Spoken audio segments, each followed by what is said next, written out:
commandments of the Jews. Hi there, I am Alexander FARANPO, and we've been speaking on the program Moments of Virtues. Thank you for tuning in once again. It's a big pleasure that we can have this conversation together one more time. I have been trying to stress on the importance of what it means to be able to generate your life in the direction of excellence. And I've been trying to say that this is God's will for our lives, that we capture excellent thoughts.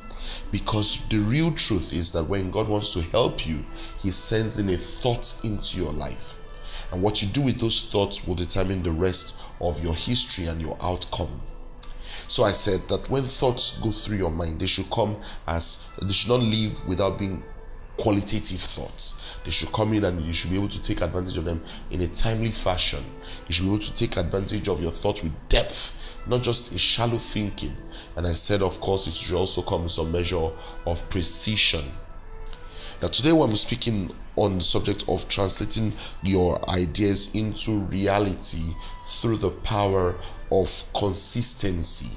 You must understand that God wants you not to start and stop a project. You want to start something, you must learn to stay at it.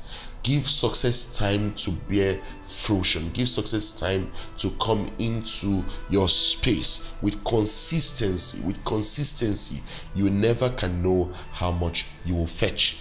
So when I'm looking at today, trying to nail the subject of excellent life with a power of consistency, with the power of consistency. Now, I have been thinking about how sometimes these thoughts of responding to situations can be very overwhelming. So when you see that you are today happy, because you're in a good mood, maybe you got a breakthrough, and then tomorrow you are sad, that inconsistency, that oscillation, that undulating tendency does not allow the work of what God is doing behind the scene bear results. So if you're a producer, if you're a teacher, the power of our success is in our consistency.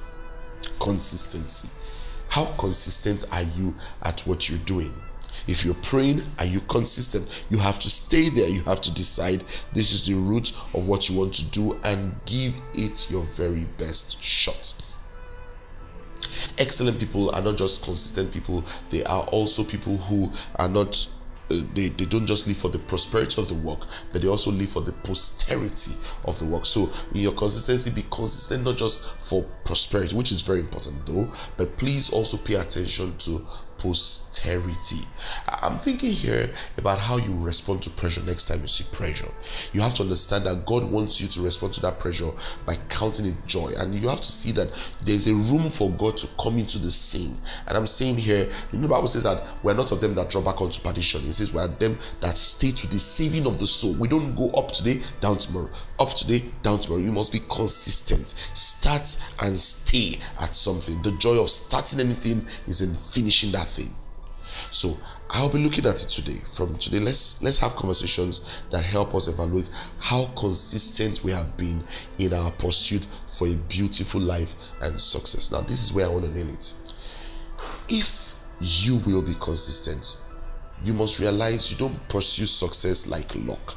You must realize that these values I have mentioned earlier now in the previous episodes will create in you what we call leadership, self-leadership.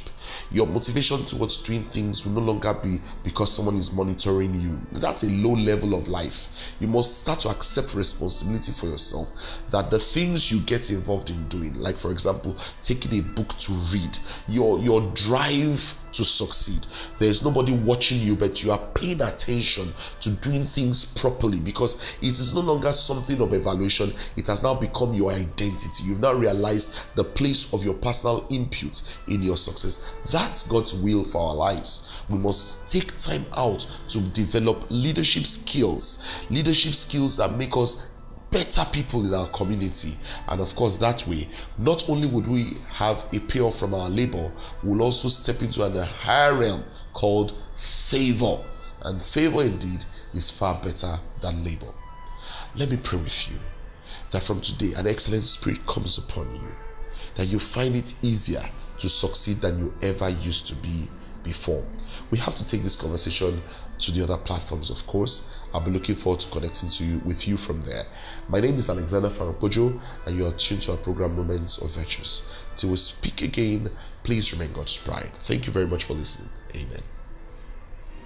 Moments of virtues. Moments of virtues. Hey, being God's bride, influencing lives, hearing you.